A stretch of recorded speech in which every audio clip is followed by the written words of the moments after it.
Bonjour tout le monde. Bonjour. Je vois des beaux sourires.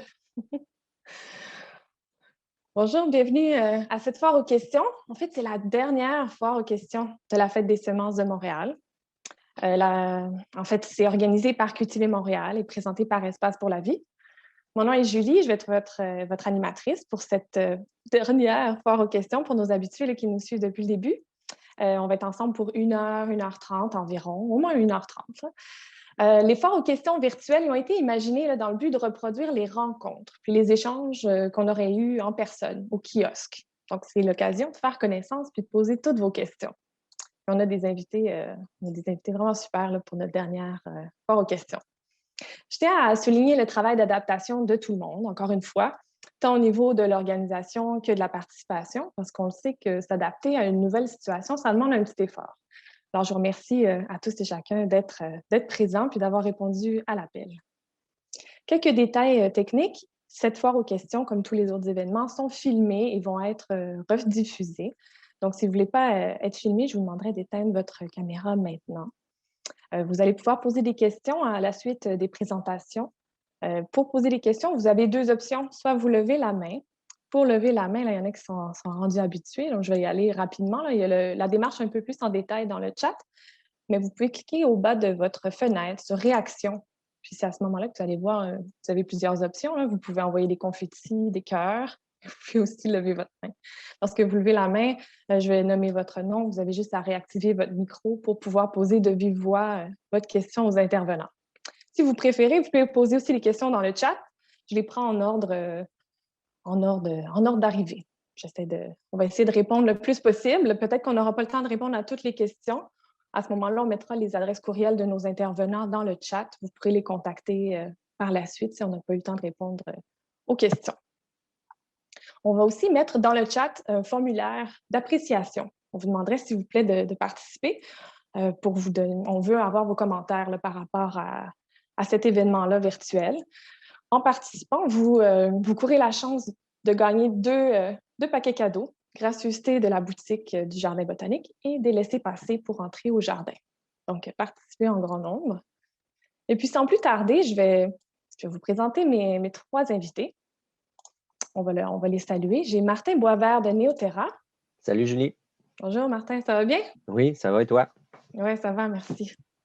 On a aussi Francis Cardinal, qui est chargé du programme Mon Jardin pour Espace pour la vie. Allô, Francis? Est-ce que tu nous entends, mais nous, on ne t'entend pas? Je pense avoir activé mon son. Salut Yay! Julie. Allô, Salut Martin. Francis? Je suis avec vous. Parfait, excellent. On a aussi Geoffroy Renaud-Grignon de Champignons Maison. Bonjour, Geoffroy. Bonjour. Bonjour.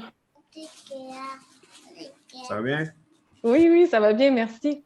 Ben oui. Alors, je vous explique un petit peu maintenant comment on va procéder. C'est pas très compliqué, hein? C'est le même principe que les dernières foires aux questions. Chaque intervenant va nous présenter un petit peu son expertise, son métier, les points forts de son travail. Puis ensuite, à la fin des 3 présentations, on va passer à la foire aux questions. C'est là, c'est le moment où vous posez vos questions, puis on y répond avec grand plaisir. Alors, laissez-moi on va commencer avec Francis Cardinal, qui est chargé du programme Mon Jardin, Espace pour la vie. Il nous a partagé un petit peu plus tôt qu'on lui a demandé c'était quoi son moment préféré dans sa semaine de travail. Puis il nous a dit, en fait, que dans ces temps-ci, où est-ce qu'on est tous un peu plus isolés, ses moments préférés à lui, c'est les rencontres d'équipe. Il y a plein de bonnes idées qui ressortent grâce à la participation de tous et chacun. En fait, ce qu'il aime, c'est collaborer, co-créer, puiser dans l'intelligence collective. Fait que je pense qu'aujourd'hui, Francis, on va vraiment être dans le même ordre d'idées. Il va y avoir plein de gens qui vont discuter avec toi. Espérons que tu vas avoir des nouvelles énergies, des nouvelles idées après cette rencontre. Je te laisse la parole. J'espère bien. Merci Julie. Là, j'ai déjà entamé le partage d'écran. Est-ce que vous le voyez? On le voit. On a des magnifiques échinacées. Oui. Alors, bonjour tout le monde. Francis Cardinal et je suis en charge depuis peu de temps du programme Mon Jardin, Espace pour la vie. Donc, le programme Mon Jardin vise à encourager les gens à végétaliser un balcon, une terrasse, un mur, créer un jardin ou un potager, parce que c'est plusieurs moyens qui nous permettent de se rapprocher de la nature. Espace pour la vie vise à rapprocher les gens de la nature. Alors, mon jardin vise à rapprocher les gens de la nature via le jardinage. Donc, c'est l'occasion de poser un geste concret pour préserver la biodiversité et favoriser une foule de pollinisateurs. Le programme Mon Jardin offre une certification qui maintenant est en train de se propager à travers le Québec. Nous avons maintenant 946 jardins qui sont certifiés à travers le Québec. Nous avons même créé une certification propre à la ville de Québec, du moins avec un label, si je peux me permettre, pour éviter tout conflit d'intérêts. Puis on en a dans le coin de Sept-Îles, pas très loin du Nouveau-Brunswick. Un jour, peut-être, nous en aurons sur d'autres continents, qui sait.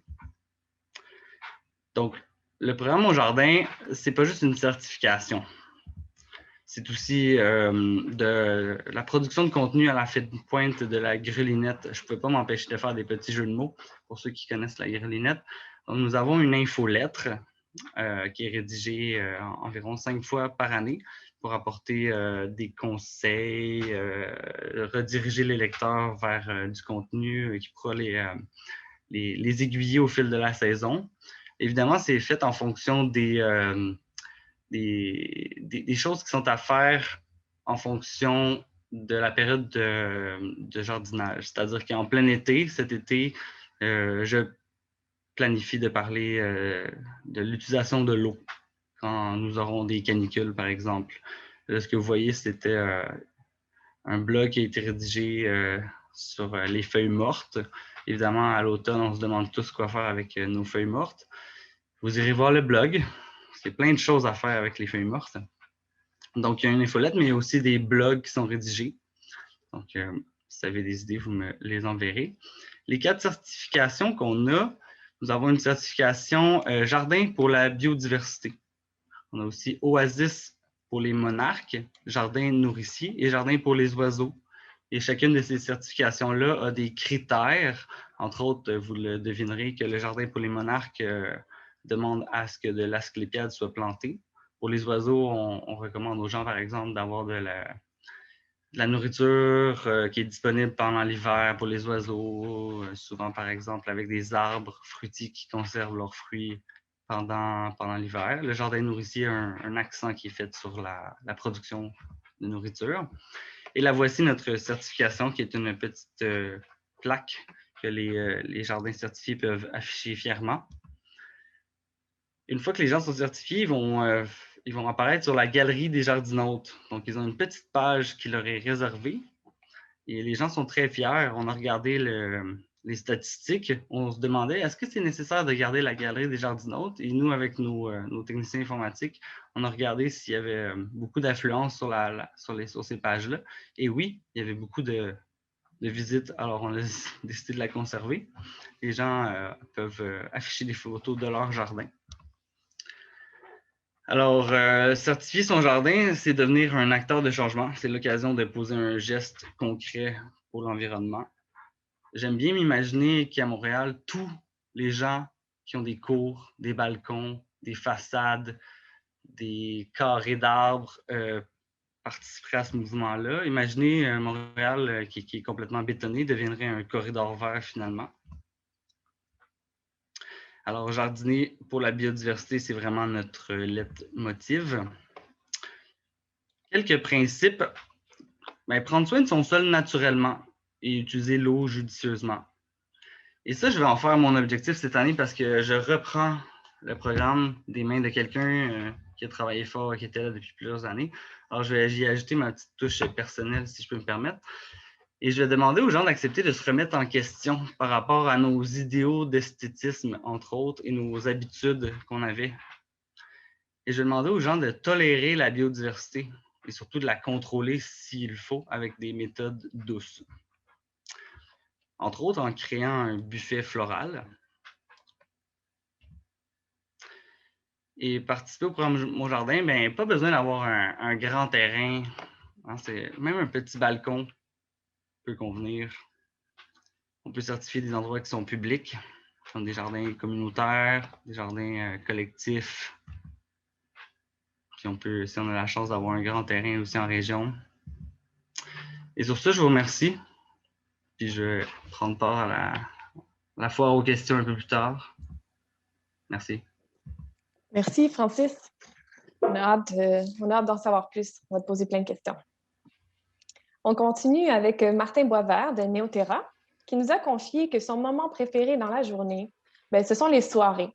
Les soirées tranquilles, là, lorsque les enfants sont couchés. C'est plus tranquille. C'est à ce moment-là que l'inspiration puis l'intuition viennent tout naturellement à lui. Moi aussi, je dois vous dire que c'est mon moment préféré. Hein. Je suis sûre qu'il y a beaucoup de parents ici qui adorent ce moment-là de la journée où finalement les enfants sont au repos. Donc, Martin Boisvert, je te cède la parole. Merci Julie. On est solidaires comme jeunes parents. Ça me fait plaisir d'être là. Moi, je m'appelle Martin Boisvert. J'ai une entreprise qui s'appelle Néoterra, par l'entremise de laquelle j'offre conférences, formations, ateliers scolaires, des conseils sur la garde de poules en particulier, mais en général sur la permaculture. Moi, ce qui me drive par rapport à cette activité-là, c'est de voir l'animal dans l'écosystème. Donc, de faire jouer des rôles à cet animal-là dans l'écosystème parce qu'on connaît bien le monde végétal, mais la poule est probablement un des animaux les plus faciles à intégrer dans une perspective écosystémique pour qu'elle puisse rendre plein de services écologiques, créer de l'abondance. Puis ça va être pas mal l'objet de la courte présentation que je vais vous faire à l'instant. Super. Évidemment, comme bénéfice que donnent les poules, il y a les bons œufs frais. Si vous avez déjà eu la chance de goûter à des œufs produits chez vous, des œufs qu'on peut appeler des œufs fermiers, donc fraîchement produits dans une petite ferme locale, par exemple, mais vous savez probablement que ça n'a rien à voir avec les œufs qu'on va acheter dans le commerce, même les œufs biologiques. Pourquoi? Il y a deux facteurs. Il y a la fraîcheur, parce que les œufs qu'on va acheter dans le commerce sont lavés et réfrigérés. C'est comme ça qu'on gère ça en Amérique du Nord, alors qu'en Europe, on ne les lave pas, on les achète température pièce parce que l'œuf est naturellement protégé. Donc, on peut acheter des œufs même bio dans le commerce qui ont 2-3 semaines. Ils sont encore comestibles, sont bons à manger, mais ça n'a rien à voir avec la fraîcheur des œufs que vous allez ramasser chez vous. Puis, deuxième chose, plus on va offrir une diversité alimentaire à nos poules, parce que la poule est omnivore, je vais revenir là-dessus, plus elle va pouvoir diversifier les nutriments et toutes les bonnes choses à mettre dans l'œuf. Autrement dit, si on donne juste de la moulée à nos poules, elle va être capable de mettre de la moulée dans les œufs, mais si on donne accès à nos restants de table, à de l'herbe, au sol, donc aux insectes, aux vers de terre, aux petites souris qui passent, il y a plein d'affaires qu'elle va se faire un plaisir de manger, ça donne des œufs de meilleure qualité, si on veut. Mais il y a plein de choses, comme je disais d'entrée de jeu, plein de rôles qu'on peut faire jouer à nos poules. Des rôles qui, pour moi, sont comme naturels, puis que c'est nous, êtres humains, gardiens, gardiennes de poules, à les faire jouer, à leur permettre de jouer ces rôles-là en jouant l'entremetteur. Par exemple, je vous ai dit tantôt, la poule est omnivore. Elle mange du végétal, oui, mais elle est très capable de manger de la viande. Elle a le bec légèrement courbé comme un rapace, donc elle est capable de dépecer de la viande. Donc, imaginez si vous compostez déjà à la maison, vous savez que la viande ne devrait théoriquement pas se rendre dans votre composteur domestique parce que ça ne rencontre pas les conditions qui vont faire en sorte que ça va se composter de la bonne façon. On risque plus d'attirer des ravageurs, que se développent des asticots, donc qui s'avère un peu particulier. Mais là, si on fait transiter ça par le système digestif de la poule, elle va produire des œufs et des déjections, donc de la fertilité, en contrepartie de ces restants de table-là. Puis, il y a des gains au niveau environnemental parce qu'au lieu d'envoyer ça au site d'enfouissement, au lieu d'enfouissement technique, qui est la façon d'éliminer nos déchets au Québec la plus courante, ça génère, on a besoin des camions sur la route, ça génère de la pollution, gaspillage. La matière organique en absence d'oxygène enfouie va produire du méthane, donc gaz à effet de serre plus nocif que le CO2. Donc, il y a plein de gains à ce niveau-là à faire transiter la vaste majorité des restants de table par nos poules. Autre chose, on peut mettre en relation les poules avec l'herbe. Pour la plupart d'entre nous, on a au moins un petit lopin de terre avec de l'herbe. Donc, on peut voir ça comme un pâturage. Donc, on peut mettre en relation les poules avec l'herbe. Elles sont capables de manger à peu près 20 de leur ration quotidienne en herbe. Elles vont manger l'herbe, donc c'est une surface qu'on n'aura probablement pas besoin de tondre. Avec un système comme celui-là, là, c'est une espèce de brouette, donc des roues d'un côté, des manchons de l'autre. Le gros de la masse est au niveau des roues, donc c'est somme toute assez facile à déplacer. Donc, je les déplace quotidiennement. Superficie comme ça peut accueillir facilement 3 poules. Et puis, diversité alimentaire, ça nous coûte moins cher de mouler. On a des œufs plus parce que diversité alimentaire, il y a. Seul petit bémol, c'est que les poules ont tendance à creuser le sol pour trouver de la nourriture, pour faire leur bain de poussière. Donc, si on veut garder un terrain bien plane, ce n'est pas l'idéal comme stratégie. Donc, c'est mieux de le savoir à l'avance. Si vous avez une plus grande superficie, je sais qu'on rejoint pas mal tout le monde au Québec en ce moment, puis peut-être même ailleurs. Si vous avez la chance d'avoir un grand terrain, on peut avoir aussi un poulailler mobile, mais dans ce cas-là, c'est la clôture qui n'est pas intégrée au poulailler. Dans ce cas-là, c'est un filet à volaille électrifié. Ça se vend en longueur d'à peu près 165 pieds, un 50 mètres. Donc, on a beaucoup de souplesse pour gérer les poules en pâturage. Mais ça demande de l'attention, c'est-à-dire qu'il faut, si on veut gérer les poules en pâturage, puis en même temps, ça enrichit le sol, hein, j'ai oublié de mentionner ça, l'herbe qui passe par le système digestif des poules.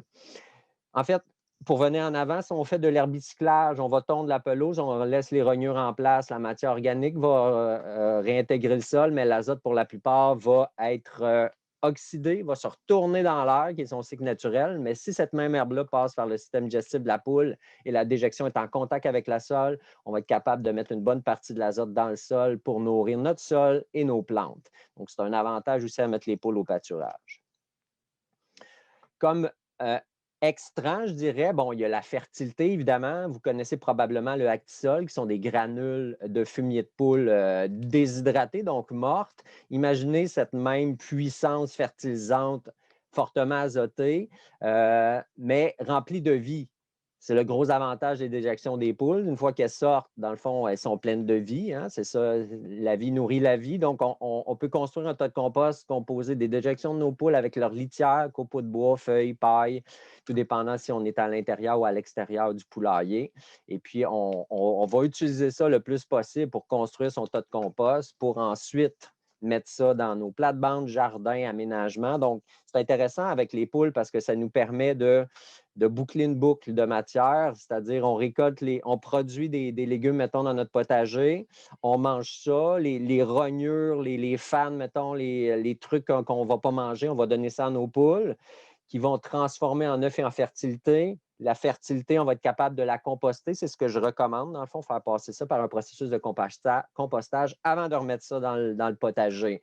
Fait que vous voyez à ce moment-là qu'on est collé sur la nature dans ce cas-là. Donc, on maximise les gains et on limite complètement les impacts négatifs.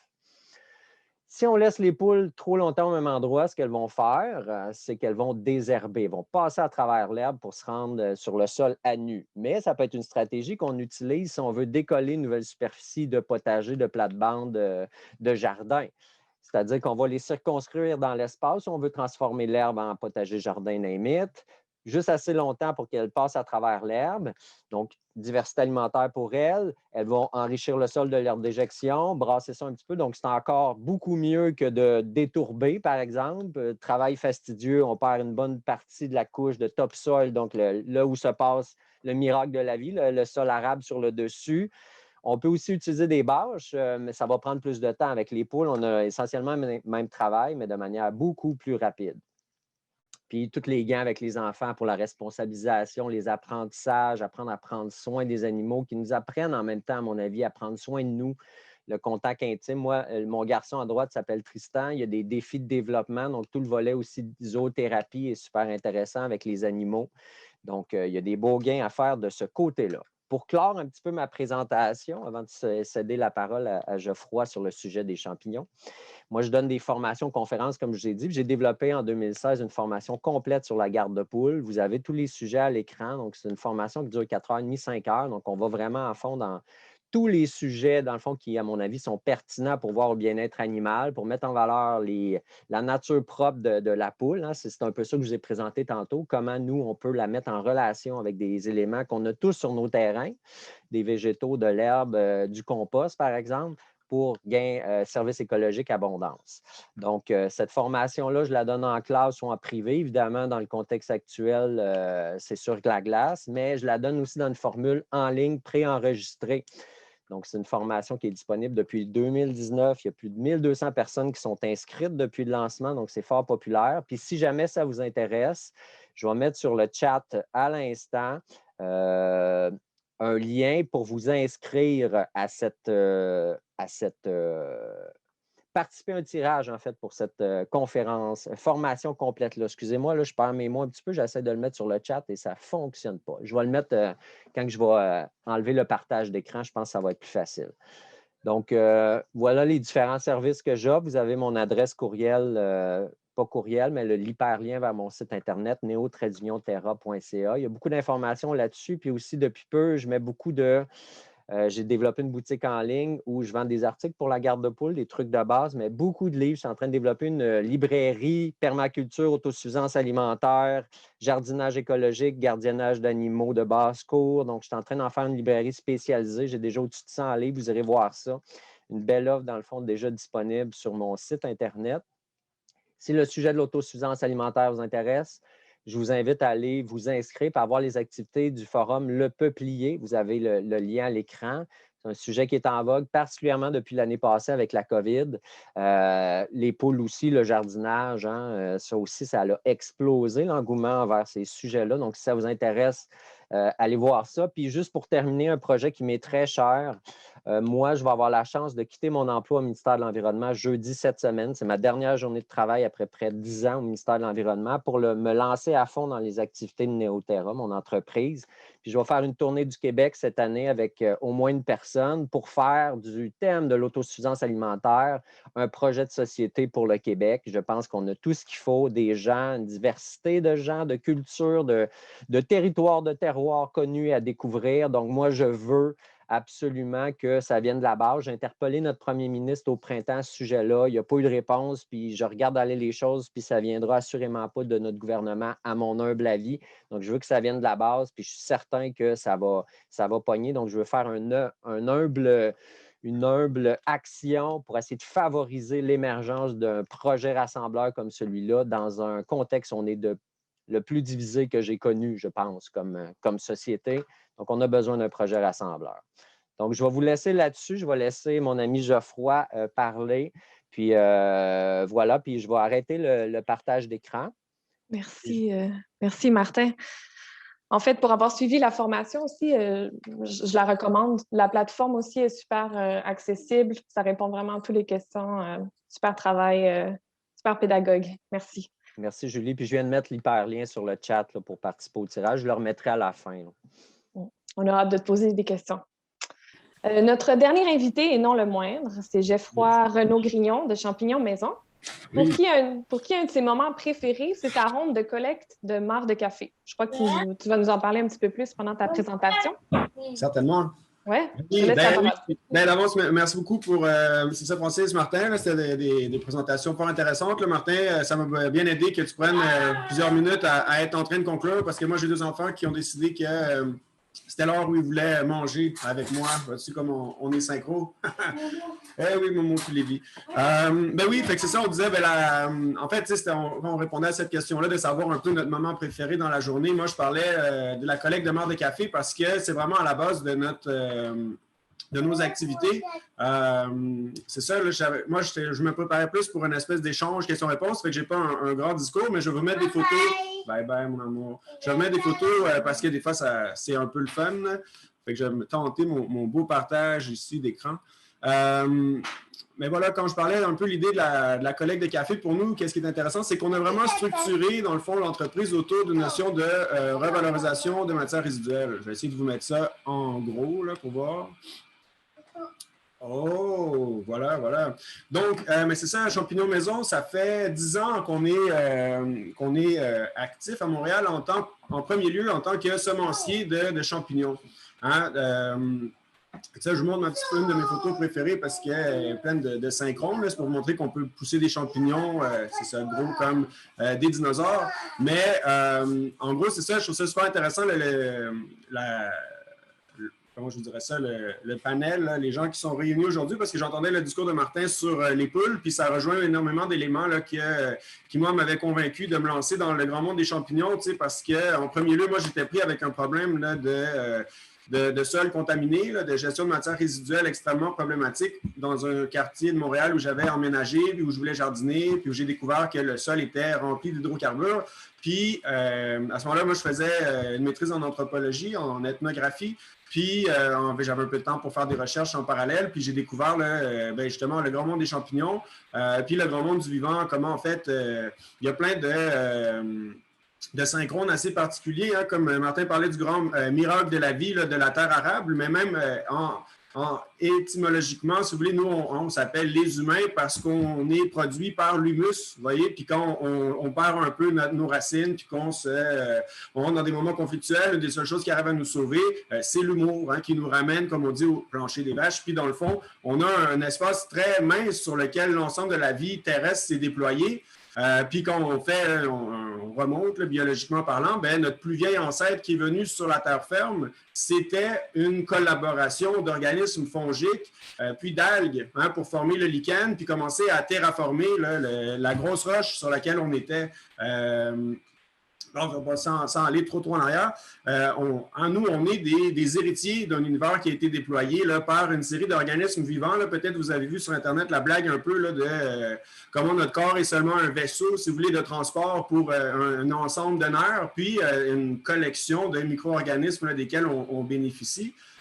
Puis comme disait Martin, là, d'apprendre puis comme disait Francis aussi, d'apprendre à travailler avec le vivant, c'est aussi d'apprendre à se reconnecter avec le vaisseau spatial sur lequel on habite, en fait, puis hein, que si on s'en occupe pas, il va s'occuper de nous. Je trouve ça super intéressant, puis il y a quelque chose de très valorisant dans la notion de jardiner, mais aussi de comprendre dans quel univers on s'inscrit, hein, dans quelle logique et environnementale on s'inscrit parce que, étonnamment, quand on fait du bien à la planète, hein, quand on s'occupe du monde autour de nous, il nous le rend très bien.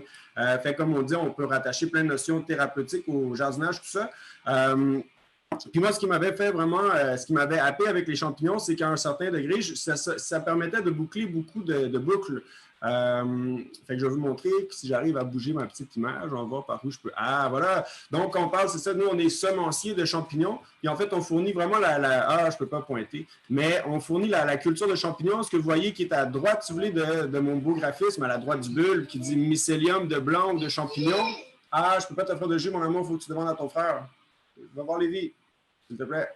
Mais oui, rapidement, c'est ça, je ne vais pas m'emporter trop, je vais juste vous montrer des belles images. Mais c'est pour dire, en fait, c'est ça, moi, ça m'a permis de me reconnecter avec une série de notions de permaculture où on dit en permaculture hein, qu'il n'y a pas vraiment, que les déchets, ce sont des ressources abandonnées. Si on marche en forêt, quand il n'y a pas d'humains, il n'y a pas vraiment de déchets. Hein? Puis au pire, on peut trouver des matières en putréfaction qui sont en train de se faire dégrader, mais ils ne vont pas être là stables de manière permanente.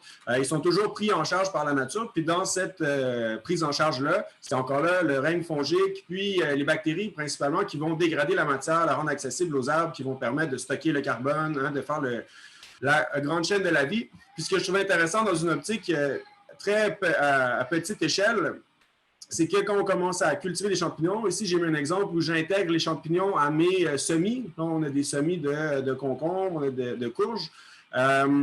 Quand on intègre les champignons à nos pratiques, en premier lieu, on peut le voir comme une technologie de gestion des matières résiduelles, c'est-à-dire qu'on peut utiliser à peu près l'ensemble des déchets de jardin, puis aussi une série de déchets de table, puis les traiter sur le site. Hein? Donc, on économise énormément de transport puis de frais, parce qu'il y a en philosophie, on dit c'est le syndrome de la toilette. Hein? On va aux toilettes, on tire la chasse d'eau, puis c'est disparu, mais dans les faits, on a généré des déchets qui vont être pris en charge par d'autres. Mais quand on peut les prendre en charge sur notre propre espace, on en tire aussi les bénéfices environnementaux. Donc, de dire, ici, l'exemple que j'avais, c'était qu'on a mis une culture de champignons dans un sol avec un peu de déchets de tiges, de branches, de feuilles mortes. Puis, ces déchets-là sont devenus de la nourriture pour les champignons. Puis, les champignons permettent de les dégrader plus rapidement pour rendre ces ressources-là accessibles de nouveau aux végétaux rapidement. Donc, en premier lieu, il faut que je clique. Voilà. Vous voyez, c'est les mêmes petits champignons qu'on voit peut-être à 4 mois plus tard, à l'autre bout de la saison. C'est ça qui ont grandi, qui ont donné plusieurs récoltes, puis qui ont alimenté le sol, qui ont permis une fixation du carbone dans le sol, mais aussi, en fond, une meilleure croissance des plantes et des végétaux. Qui, au bout du cycle, vont donner plus de ressources à nourrir encore les champignons. Donc, on met en place des cercles vertueux comme ça. Attention au mot. Puis, si vous voulez, en produits dérivés, sur le côté, bien, on produit des champignons qui ont des valeurs nutritives pour nous, mais aussi des valeurs médicinales qui sont très dures à égaler. Puis dans la même logique où Martin parlait des poules, on a une série d'études où si on utilise des champignons ou la racine des champignons en aliment pour des insectes, pour des animaux, on retrouve les principes actifs des champignons médicinaux stockés dans ces êtres vivants-là. Donc, si on les ingère, bien, on continue le cercle vertueux où on absorbe les principes actifs des champignons, même s'ils ont servi à nourrir, à guérir d'autres êtres en chemin. Je vais vous montrer des petites photos. Ça, c'est comme tout le temps, il fallait que j'en choisisse un moment préféré, fait que j'ai parlé du café, mais c'est sûr que sinon, mon deuxième moment préféré, c'est vraiment la notion de ramener les champignons dans un potager, puis de retourner au potager autour du mois d'avril. Hein, quand on a cultivé l'année d'avant, puis qu'au mois d'avril, on a hâte de jardiner, mais on sait que la plupart des choses qu'on va planter risquent de mourir avec les gels de fin avril jusqu'à la mi-mai. Mais où on a un sol qui est extrêmement actif et qui va donner en fait beaucoup de champignons, puis avec lesquels on va pouvoir commencer à travailler. Je vais me garder une petite gêne parce qu'on est surtout là pour parler ensemble puis pas pour faire des longs discours. Mais s'il y en a que ça l'intéresse, qui voulaient m'attraper, comme je dis, moi j'ai mon passé d'ethnologue, puis il y a comme à force d'observer catholiques qui sont appuyés sur un calendrier païen ont tous une relation particulière avec les champignons. Je pourrais vous envoyer là, le document scandaleux du Père Noël qui est un champignon, mais pour Pâques, ça, on est à peu près sans équivoque.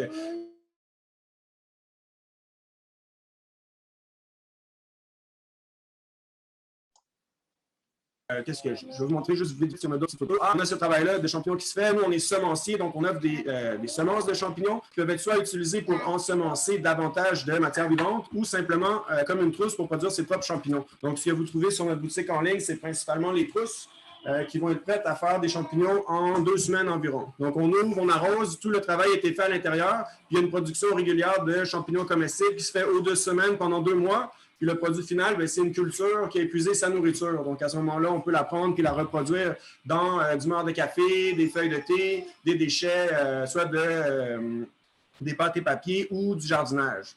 C'était pour vous donner une petite idée. Je pense que c'est ma dernière petite image. Oui, non, voilà. C'est pour vous montrer, dernière affaire, cette trousse-là que vous avez vue, quand j'ai fini de la cultiver, je l'ai amenée à l'extérieur. J'ai pris un sac de jute, comme vous voyez autour, puis une vieille boîte en bois. Je l'ai remplie avec un peu de le bloc que vous avez vu, puis un tas de sacs de marc de café avec des feuilles de thé. J'ai fait ça aux 2 tiers à peu près, puis sur le sommet, j'ai mis de la terre avec certaines verdures. Mes verdures ont fait pas pire, ça m'a fait des épices. Mais vous voyez, ça, c'est la première bordée de champignons. C'était environ... Ça peut prendre autour d'un mois, mais ça vous montre un peu que ça fait des bons champignons assez charnus. Tu sais, à l'œil, on en a pour à peu près 2 ou 3 kilos.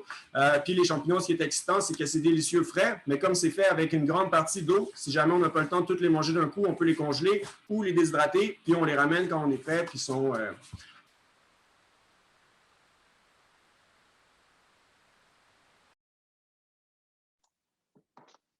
Je pense que ça conclut mon tour de présentation. Merci. Merci, Geoffroy. Merci beaucoup. Super présentation, super gestion parentale. Tu es un homme à tout faire. Voilà, même de tous les défis. Oui, c'est ça, super intéressant.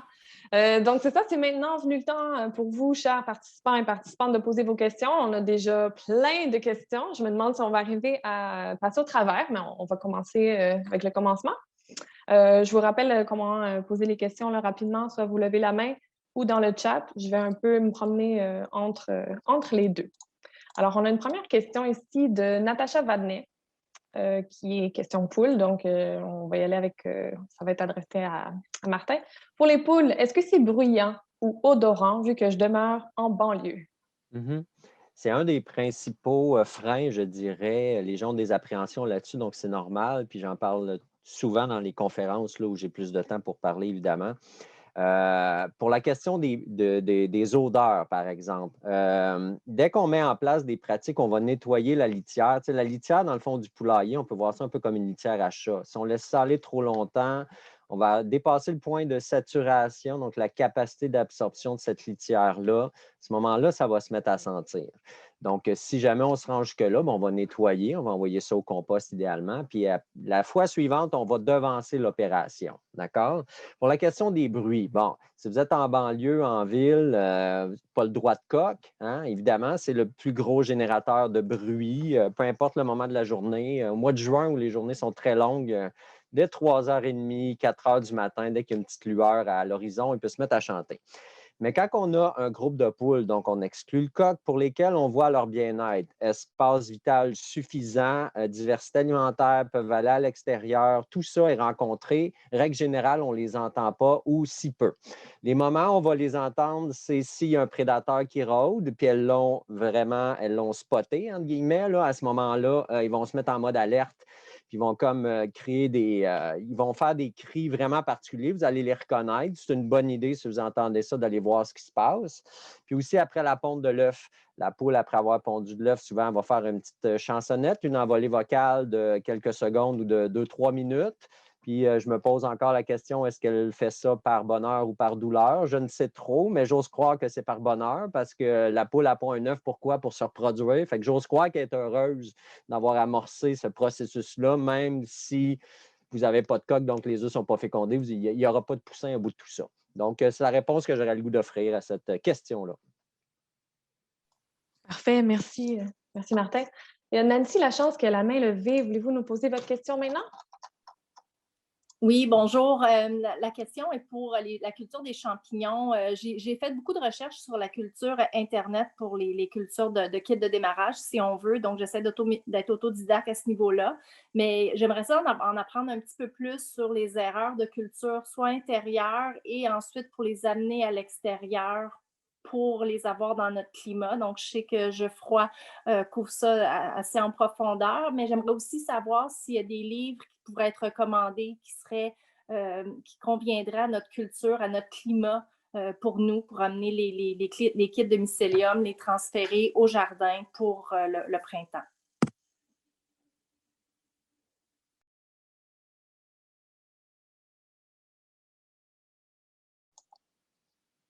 Geoffroy, est-ce que vous voulez répondre à la question?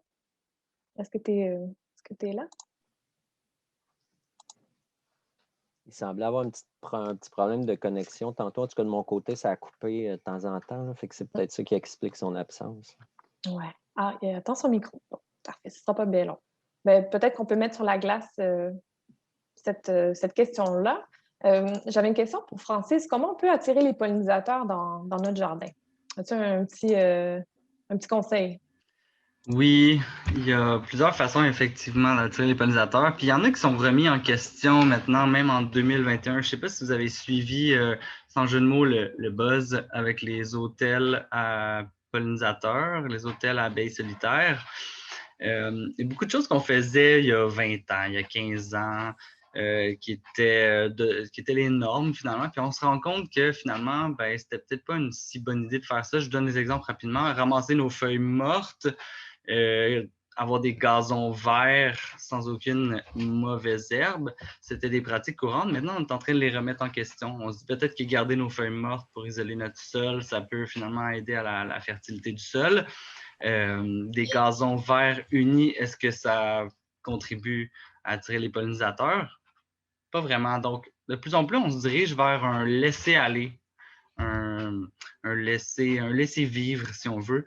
Des friches urbaines ou des friches carrément avec des fleurs sauvages, c'est probablement une des choses les plus efficaces qu'on peut faire pour encourager les pollinisateurs indigènes du Québec, d'Amérique du Nord. On a des abeilles mellifères qui ne sont pas nécessairement des insectes, en fait, qui ne sont pas des insectes indigènes d'ici. Donc, ils sont adaptés à certaines plantes, mais on a certaines plantes indigènes du Québec dont la pollinisation est vraiment plus efficace lorsqu'elles sont pollinisées par des pollinisateurs d'ici. Donc, je vais militer pour ça là, dans les prochains mois, les prochaines années pour le laisser aller, le laisser faire. Puis j'écoutais Geoffroy et Martin parler de champignons et de poules respectivement. Puis je vous invite à à remettre en question finalement nos idéaux d'esthétisme. On parlait du bruit des poules. Des fois, les gens ont un certain dédain avec les champignons, ce genre de choses-là. On a l'impression qu'une mauvaise herbe, j'aime pas cette expression-là, je l'utilise pour que tout le monde comprenne. Une mauvaise herbe, c'est juste une plante qui pousse à un endroit où on ne veut pas qu'elle pousse. Un arbre peut être une mauvaise herbe, si on veut, là. Donc, une plus grande tolérance, là. Est-ce que ça répond à ta question, Julie? Absolument, avec perfection. Super, merci. Ceux qui veulent des noms précis là, de plantes, il y a effectivement plein d'ouvrages, plein de contenus qui existent là-dessus. Là, mais je vous encouragerais à sélectionner des plantes indigènes, des plantes mellifères, effectivement. Puis pourquoi pas laisser traîner quelques débris ici et là pour que la faune locale puisse avoir des endroits pour se reposer, s'abriter, se nourrir. Merci Francis. C'est une question de mentalité aussi, c'est ça. Je pense qu'on a Geoffroy Geoffroy a récupéré le contrôle de son micro, puis il se rappelle de la question de Nancy Lachance. Fait qu'on va tout de suite enchaîner avec la réponse. Geoffroy, je vais même faire un peu de pouce sur le propos de Francis parce que je pourrais jamais laisser une occasion passer d'encourager les gens à se laisser traîner puis à dire que c'est parce que c'est bio. Mais non, c'est super important. Puis même si on a une foule de 200 quelques participants, si quelqu'un peut me retrouver la référence, je serais très excité parce que j'ai trouvé ça savoureux. Beaucoup de mauvaises herbes sont en fait des plantes envahissantes qui ont plein de bénéfices pour nous. Hein? Puis c'est comme un peu un clin d'œil là, de notre réalité, si vous voulez, au sens où on se bat contre des choses qui n'arrêtent pas de revenir puis qui pourraient nous aider. Puis ma question quiz là, pour les participants, je donne une trousse de culture de votre choix à qui me donne la réponse par email. Mais la rumeur veut que les tournesols aient été introduits, du moins à Montréal, si ce n'est pas en Amérique, par Jeanne Mance, pour leurs propriétés bénéfiques. Fait que moi, j'ai entendu la rumeur. Là, si quelqu'un voulait me documenter la notion, j'en serais très heureux. Parce que, après, j'arrête mes propos d'anthropologue, mais on est une culture basée sur des siècles de génocide. Puis c'est sûr que ça s'inscrit dans notre culture parce qu'après ça, on a l'idée que ça pourrait être tout droit, propre, enligné, hein, comme nos Anglais, en monoculture. Puis à chaque fois qu'on se pose la question puis qu'on s'y intéresse vraiment à les monocultures, bien, ça n'existe pas dans la nature pour une raison, hein, parce que c'est pas viable. Fait que c'est sûr que c'est une belle occasion, là, les crises en cascade qui s'en viennent pour se réinventer, comme qu'ils disent, puis laisser la nature suivre son cours, bien, ça nous montre aussi dans quel ordre on peut s'inscrire, puis le fait qu'elle travaille pour nous, puis qu'on peut l'aider. Dans cette même idée-là, on parlait des champignons. Enfin, hein, les cultures qui seraient peut-être les erreurs de débutants, le volet positif, c'est les espèces avec lesquelles on pourrait travailler plus facilement puis s'assurer qu'ils puissent être transférés au jardin. Mais encore là, les champignons sont partout sur la planète. Puis, il y a une série de champignons comestibles très connus qu'on retrouve en forêt ici. Par exemple, les pleurotes, les îles nérissons, certaines variétés de reishi. Il y a une quantité phénoménale. Puis dans le fond, moi, en premier lieu, pour les gens qui veulent se faire la main un peu, je conseille toujours de commencer avec des pleurotes, soit des pleurotes bleues ou des pleurotes de l'homme, parce que c'est des champignons qui peuvent s'adapter à une très vaste variété de substrats. Donc, une fois que vous les cultivez, si vous ne les avez pas reconnus à l'épicerie, en prenant des marches en forêt, vous allez en voir un peu partout. Hein. Ça, c'est une chose. Puis les pleurotes bleues en particulier, mais les pleurotes de l'homme aussi, dans une certaine mesure, sont rustiques. Donc, ils vont passer l'hiver à l'extérieur, ils vont hiberner dès qu'ils vont à une température en bas de 3 degrés, ils vont rentrer en dormance. Puis dès qu'on retrouve une température au-dessus du 4 degrés, ils vont retourner en activité. Souvent, ils vont avoir une propagation végétative du mycélium qui mange des déchets. Ils vont même faire la guerre aux nématodes puis à certains vers qui pourraient être problématiques pour des racines. Puis ils vont se réveiller puis ils vont réveiller le sol, hein, amener une activité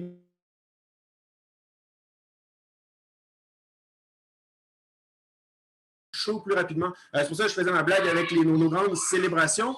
Mais c'est ça. Moi, j'ai des récoltes. Je cultive à Montréal. Puis en extérieur, j'ai des récoltes à partir de Pâques jusqu'à Noël. De la mi-avril jusqu'à la fin décembre, il y a des champignons qui poussent. Puis les pleurotes vont être là sur l'ensemble du spectre.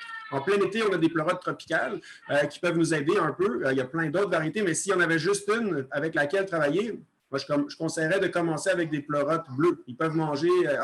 ils s'adaptent à presque tout.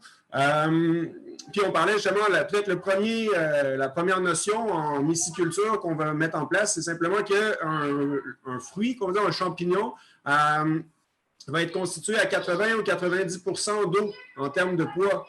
Donc, ça prend un environnement humide. C'est pour ça qu'en forêt, on va retrouver les champignons davantage en forêt qu'en pré. On va retrouver des éclosions de cultures plus abondantes à des moments où il y a eu des grandes pluies, à des moments où l'humidité est un peu mieux retenue dans l'air. Donc ça, c'est le premier degré, c'est-à-dire s'il n'y a pas d'humidité, il n'y aura pas de champignons ou beaucoup moins. On va chercher un taux d'humidité à au moins 50 %, puis à partir de là, le plus, le mieux. Les champignons, on ne pourra pas trop les arroser en tant que tels. Dans une champignonnière commerciale, on va viser un 85 à 98 % d'humidité constante, une bruine permanente.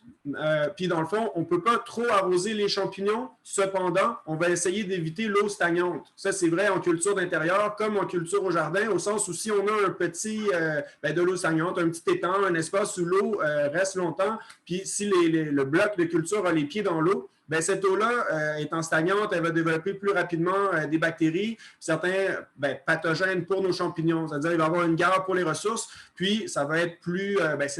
ça peut mener à un effondrement de la culture. Mais à l'inverse, souvent en sol, on a plus de difficultés à retenir l'eau. Fait que si vous avez, par exemple, une trousse que si vous vous approvisionnez aujourd'hui ou dans les prochaines semaines en trousse, il y a moyen de les cultiver à l'intérieur jusqu'au printemps. Rendu en avril ou en mai, on peut les amener à l'extérieur. Si on a un sol qui est déjà très argileux, on peut simplement mélanger le mycélium avec la matière, des tiges, des branches, des feuilles, du marc de café, du carton, du papier, des choses comme ça. Mélanger ça ensemble. Il y a un article, je vais vous mettre le lien, mais il y a un article qu'on appelle « Jardiner avec les champignons ». C'est un peu comme une recette là, pour cuisiner avec un chaudron, mais pour amener des champignons dans le jardin. Fait que je vous mettrai le lien. Mais c'était pour dire, si on a un sol argileux, on met les ressources. Si on a un sol qui est de nature très sèche, on peut rajouter un peu d'argile au fond ou au pire un peu de carton juste pour aider la rétention d'eau pour que les champignons puissent proliférer. Voilà. Merci, Geoffroy, cool.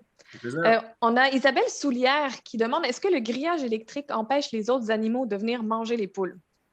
Oui, effectivement. Là, ce que j'ai appelé un filet à volière, dans le fond, là, c'est électrifié. Il y a des impulsions électriques qui sont générées par le générateur d'impulsion à peu près aux secondes.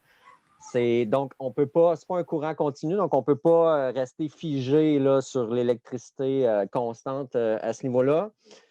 Mais les impulsions sont juste assez fortes pour repousser parce que ce n'est pas agréable d'y toucher. Bref, ça empêche autant les poules qui vont apprendre, parce qu'au début, ils ne savent pas, là, ils vont piler là-dessus. Puis c'est le fait de toucher aux tiges de métal, aux petites tiges de métal du filet à volaille qui est électrifié. Puis en touchant au sol, c'est qu'ils vont fermer le circuit, c'est là qu'ils vont pogner un choc. Donc, ils apprennent à avoir un peu peur de ça, donc de s'en éloigner. Mais évidemment, ça empêche les autres prédateurs comme renards, des chiens du voisinage ou autres. Les seuls que ça ne peut pas empêcher, c'est les oiseaux de proie, puis ça, il y en a même en ville. Mais en ville, vous n'aurez probablement pas de filet à volaille parce que vous n'aurez pas assez d'espace. Si vous avez un filet à volaille à ce moment-là, ça serait bon qu'il y ait un abri pour les poules. Ils vont s'abriter d'une buse ou quelque chose d'autre qui vont s'approcher. Puis aussi, ça va générer de l'ombre qui est super nécessaire en temps de chaleur parce que la poule, au gros soleil, elle peut vraiment crever de chaleur. Cool, merci. Il y a Louise Sainte-Marie qui demande pour Francis, j'aimerais savoir si une forêt nourricière à Port-Neuf peut devenir membre de votre organisme, donc être certifiée, j'imagine. Et si vous connaissez des aides financières pour ce type de projet, ça peut-être que tu pourrais envoyer par courriel. Mais est-ce que c'est une forêt nourricière à Port-Neuf, est-ce que ça se peut? C'est Port-Neuf au Québec, effectivement. Je lui ai envoyé mon courriel déjà parce que j'avais vu sa question pour répondre plus en détail sur sa question. Donc oui, on aimerait ça que le programme Mon Jardin puisse rayonner et sans jeu de mots essaimer à travers le Québec. Là, si on était capable d'avoir des gens certifiés partout, pourquoi pas? Parce qu'une fois que les gens ont la certification, leur petit panneau, et ils vont contribuer à influencer leurs voisins finalement. Donc c'est vraiment comme un mouvement. Ça me faisait penser, là, Geoffroy vient de parler, faut que je vous dise que j'ai déjà collaboré avec Geoffroy. Geoffroy est déjà venu donner des ateliers là, dans des jardins où je travaillais avant. Et puis, dans le fond, notre objectif, c'était vraiment d'amener les gens à comprendre que leur jardin peut jouer un autre rôle que simplement être une œuvre d'art ou un garde-manger. Je pense que ça va rejoindre aussi des propos de Martin, dans le fond, là. Puis à revoir, finalement, est-ce que le fait qu'il y ait un petit peu de bruit, c'est un gros point négatif? Finalement, si tu prends en compte tous les autres aspects positifs que ça a, que ça peut avoir jusqu'à l'éducation de nos enfants, finalement? C'est une question ouverte pour clore cette intervention. Hey, je peux-tu faire du pouce là-dessus?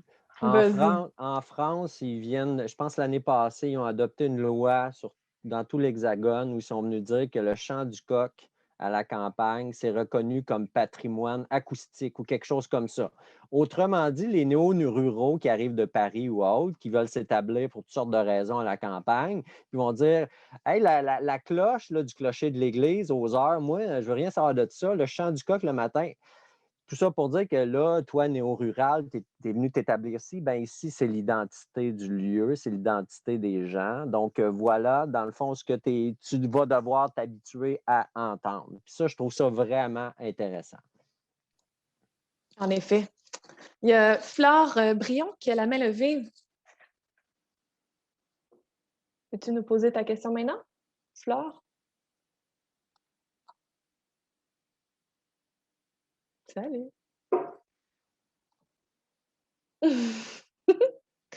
On y arrive. Bon, oui, voilà. L'autorité ne veut pas les vertiments. Tu m'entends? Vous m'entendez? OK. Oui. J'ai une question par rapport aux champignons pour Geoffroy. C'est ça, comme beaucoup de gens, j'imagine, qui ça donne la culture des champignons en ville. Comme beaucoup de gens en ville, on n'a pas de terrain en tant que tel, fait qu'on utilise tous nos balcons et ou autres fenêtres pour pouvoir jouir un peu de ça, pour pouvoir le faire en été. Ce qu'il y a, c'est que j'ai déjà suivi un cours avec Geoffroy qui disait comment est-ce qu'on pouvait utiliser la trousse de champignons avec lui. Et ce qu'il y a, c'est que moi, mon mycélium, pendant un moment que j'utilisais, à un moment donné, il a arrêté de donner des fruits. Puis parce qu'ils étaient en bac, parce que j'ai pas de terre. Fait que ce qu'il y a, c'est que si en plein milieu de l'été, je me rends compte que mon mycélium, il manque d'amour et de substrat, comment est-ce que je fais? Est-ce qu'il faut que je défasse tout mon bac, toute ma terre, ou est-ce que je peux rajouter ou est-ce que de mon côté, sans avoir à défaire tout mon bac dans lequel aussi je fais pousser des légumes, par exemple des haricots ou peu importe, est-ce qu'il faut que je déracine tout ou est-ce que je peux juste rajouter quelque chose par-dessus, comme le marc de café ou comme la moumoute de vêtements qu'on trouve dans les sécheuses? Comment est-ce que ça marche, en l'occurrence, Geoffroy, pour ça, quand on a un bac? Ben oui. Ben, bonjour Flore. Super question, merci beaucoup. C'est comme trippy, là, le background. J'ai quasiment envie de vous mettre un petit fond d'écran, mais je ne pourrais pas pointer dessus, fait que je vais juste parler, là. Mais en gros, oui, fantastique question. Des fois, on présente le mycélium comme... le mycélium, c'est la racine des champignons, si vous voulez. Bon, je vais vous mettre deux photos là, juste parce que ça va être plus facile. En premier lieu, c'est ça, il y a la notion ici, quand on voit ce qui sort, ce sont les champignons. Je vous montre la photo qui donne avant. Là. On voit les champignons, je m'excuse pour la présentation, puis on voit tout autour le bac, en fait, il est rempli de mycélium. Si vous voulez une version en dichotomie comme ça, c'est on voit là, par exemple, encore ici, on a le champignon, puis derrière lui, l'ensemble du bloc, c'est la racine qui l'a produit. Je nous ramène à notre beau petit dessin au début où on a le champignon qui est au centre, puis le mycélium pour se reproduire. Juste pour ramener les termes. Fait que, rapidement, quand on parle d'un mycélium, en fait, on peut le concevoir comme un estomac à l'envers, au sens où nous, on a un petit sac digestif dans lequel on met des nutriments, puis on a une série d'enzymes qui les dégradent pour en extraire les ressources, puis pour nous permettre là, de se substanter. Mais un mycélium, lui, il est tourné vers l'extérieur, en fait, puis c'est comme un petit estomac qui se promène. Il va libérer des enzymes au bout de ses racines, si vous voulez, ses ifs. Il dégage des enzymes, puis tout ce qui arrive à désassembler comme chaîne de carbone, il l'absorbe pour s'en nourrir. Donc, tant qu'il peut se propager, il va se nourrir. Puis, règle générale, plus il se propage, moins il passe de temps à produire des champignons. C'est comme comme avec certaines plantes, on a une phase végétative, une phase de fructification. Donc, ceci étant dit, à la fin du processus de propagation, si vous voulez, c'est à même la peau du mycélium que les champignons vont se former puis vont commencer à éclore pour libérer des spores puis se propager. Donc, je vous montrais la première photo avec les champignons attachés au bloc de mycélium parce que la question que tu poses, Flore, elle ouvre en fait sur des notions là, fantastiques de reproduction des cultures. Puis on peut, en tirant le champignon, extraire une partie. En tirant le champignon, on va avoir un petit peu de mycélium. Donc une formule qui serait à l'extérieur de la boîte qu'on a déjà investie, ça serait de prendre une partie de la racine comme ça, de la mettre en contact avec un peu de nourriture, lui faire un petit espace pour lui, puis lui permettre de se propager. Donc concrètement, prendre à la tige du champignon un peu de mycélium, le mettre en contact avec un peu de substrat, par exemple dans un pot là, de yogourt ou un petit pot comme ça, mettre de la nourriture, puis en 5 à 10 jours, on va voir la culture se propager, puis on la nourrir puis la faire grandir. À ce moment-là, on pourrait la nourrir tous les jours. C'est une version, là, je ne veux pas dire, c'est pas péjoratif, là, je dis paresseux, mais on pourrait dire économe. C'est de mettre un peu de mycélium au fond d'une chaudière à côté d'une machine à café. Puis à chaque fois qu'on jette notre noix de café, au lieu de le mettre aux poubelles ou de le mettre dans l'évier, on le met sur le mycélium l'intègre, le digère, puis il continue à croître comme ça. Dans la version, peut-être juste pour finir l'analogie, c'est un peu comme pour faire un feu. Hein. Plus on va avoir un haut taux d'inoculation, par exemple, si on veut partir un feu avec une allumette ou si on veut on rajoute un élément de bois dans un brasier actif, plus on a une masse de culture, plus la propagation va être rapide et efficace.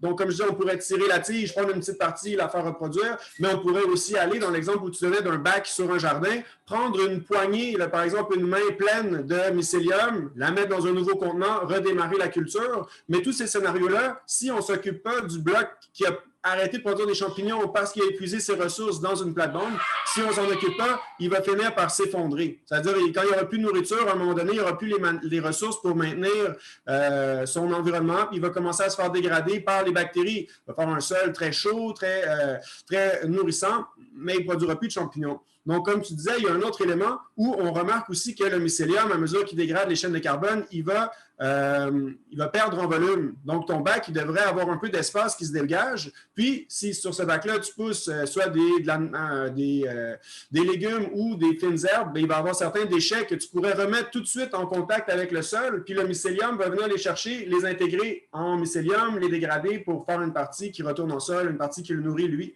Donc, on peut nourrir un bac simplement par, comment on appelle, c'est pas un amendement, mais un paillis. Et qu'on peut simplement rajouter constamment du paillis qu'on va garder bien humide puis qu'on va chercher à aplatir un peu pour être certain qu'on a un contact. Si dans ce bac-là, on a des espaces où le sol n'est pas complètement dense et structuré, on pourrait aussi juste l'ouvrir un peu et intégrer la matière à l'intérieur.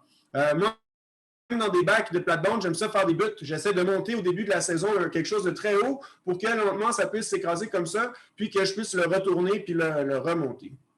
Fait que mon point en conclusion, le mycélium se propage par contact. Donc, on peut prendre une petite partie de mycélium, la mettre en contact avec une grande partie de substrat, puis le regarder se déployer.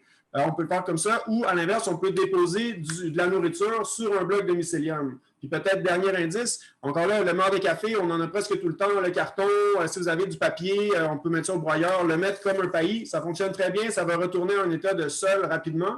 J'ai un dernier point pour vous, mais ça reviendra plus tard. Voilà, dernier truc, c'est peut-être utiliser des engrais liquides, comme on fait avec certaines plantes, avec une chaudière, encore là, l'urine, le marc de café. Ça peut être ajouté assez régulièrement au jardin. Puis à ce moment-là, on pourrait nourrir le mycélium de cette manière-là aussi. Fascinant, merci, Geoffrey. Cool. Martin, on a plusieurs questions par rapport aux déjections fraîches de poules dans le potager. Est-ce que tu peux démystifier c'est quoi la procédure, comment ça fonctionne? Y a-t-il un délai? Oui, c'est ça. Il y a comme deux enjeux, je dirais, par rapport à ça. Il y a le potentiel de contaminer ces légumes, mettons, à partir de pathogènes qui pourraient être comme les salmonelles, une bactérie qui peut donner la salmonellose si elle est ingérée.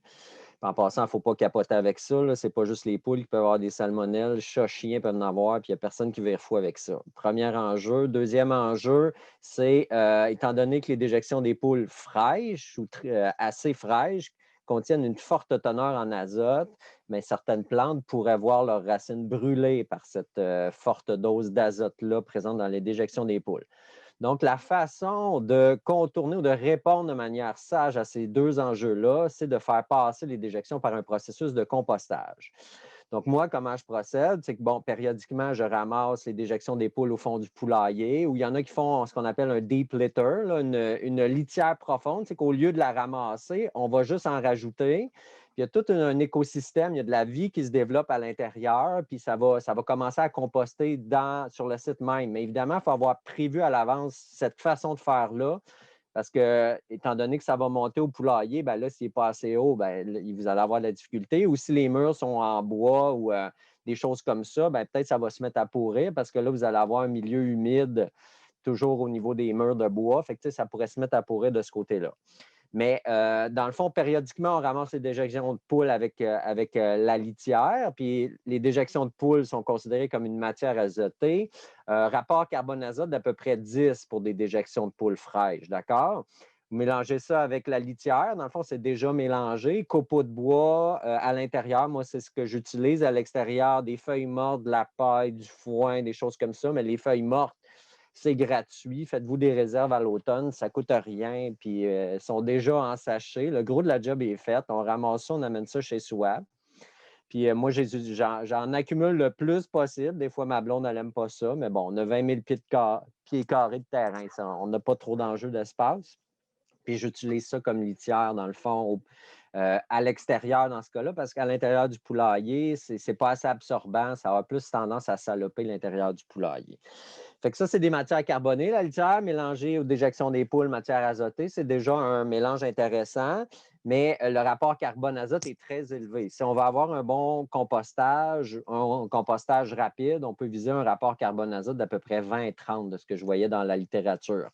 Fait que, bref, avec déjà votre mélange d'éjection de poules litière, tout ça, rapport carbone-azote est élevé. Tout ça pour dire que vous pouvez rajouter beaucoup de vos restants de table, des légumes, des choses comme ça à l'intérieur ou de l'herbe fraîche pour abaisser le taux carbone-azote. Mais là où je veux en venir, c'est qu'avant de mettre ça au jardin, moi, ce que je recommande, c'est de passer une année. Une fois que votre tas de compost est condamné, donc il n'y a plus aucun apport à l'intérieur, moi, je recommande de passer à travers les 4 saisons une fois. Ça va éliminer le faible risque de présence de pathogènes, puis le compostage va avancer. Peut-être pas à un rythme que vous voulez. Moi, avec les copeaux de bois, là, des fois, ça prend 3-4 ans avant que le compost soit à mon goût. Là, mais bon, je ne suis pas stressé dans la vie. Là. La nature prend le temps de bien faire les choses. Donc, à partir d'une année, il n'y a aucun risque de présence de pathogènes à l'intérieur des déjections des poules qui vont avoir composté. Si vous voulez les mettre plus tôt que ça, par exemple, je parlais de la stratégie, on désherbe une superficie par des poules, ils vont faire leur déjection là. Si vous voulez utiliser ça comme potager, moi, ce que je recommande, c'est que la première année, ne plantez pas de légumes racines qui pourraient être en contact avec des déjections de poules porteuses de salmonelle, par exemple. Le risque est faible, on l'élimine, dans le fond, en utilisant juste des plantes aériennes, feuillage, des plantes qui vont donner des fruits également. Voilà. OK, super complet. Il y a une question de Sandra Sergerie pour Francis. Comment améliorez-vous la qualité de votre sol pour vos plantes si on n'a pas, par exemple, de compost de poule? Qu'est-ce que tu en penses, Francis?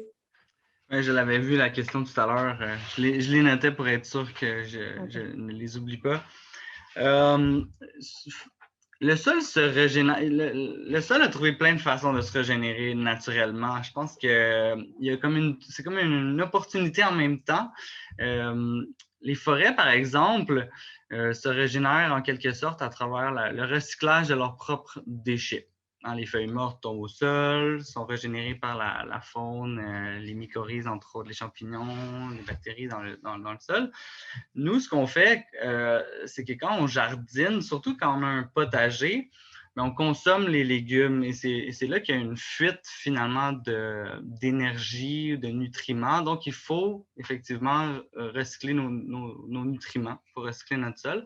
Une des bonnes façons de garder notre sol en bonne santé, c'est de tolérer toute la faune, la microfaune, bactéries, champignons, justement, qui vit dans notre sol. Et pour la garder active, il faut la nourrir. Donc, une des façons les plus simples, c'est de composter là, sur place. Moi, je trouve personnellement que c'est une aberration de ramasser des feuilles mortes, de les mettre dans des sacs de plastique, de payer des employés municipaux pour les ramasser avec un gros camion qui relâchent des gaz nocifs, d'envoyer ça sur un site de compostage, de payer d'autres gens pour le composter, et puis au printemps, de conduire notre voiture, d'aller remplir notre coffre avec du compost, de ramener ça à la maison. Tout ça pourrait être simplifié. C'est Martin qui disait que des fois, sa blonde trouvait qu'il y avait trop de sacs de feuilles mortes. Il n'y a jamais trop de sacs de feuilles mortes. Oui, puis si je peux me permettre, Francis, comme tu disais, il y a cette notion-là de toutes les ressources mobilisées pour que quelqu'un d'autre s'occupe de nos déchets qui ne sont même pas des déchets. Mais en plus, moi, je suis allé faire un tour, par exemple, au centre de tri là, de Saint-Michel, à l'ancienne carrière Miron, puis la ville, ils font une grosse pile de feuilles, puis ils regardent partir. Ça prend 2 à 3 ans à composter. Mais quand on le met dans le sol, avec les champignons, en 3 mois, il reste qu'il y a du sol riche, il n'y a plus de feuilles. Même si on n'avait pas d'agent hyperactif, le compost ou le fumier aussi, ils vont accélérer la...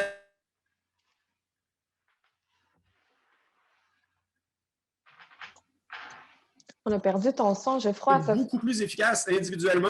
Fait qu'on a tout à gagner à s'occuper un peu plus de nous-mêmes. Oui, vous allez faire la police des feuilles.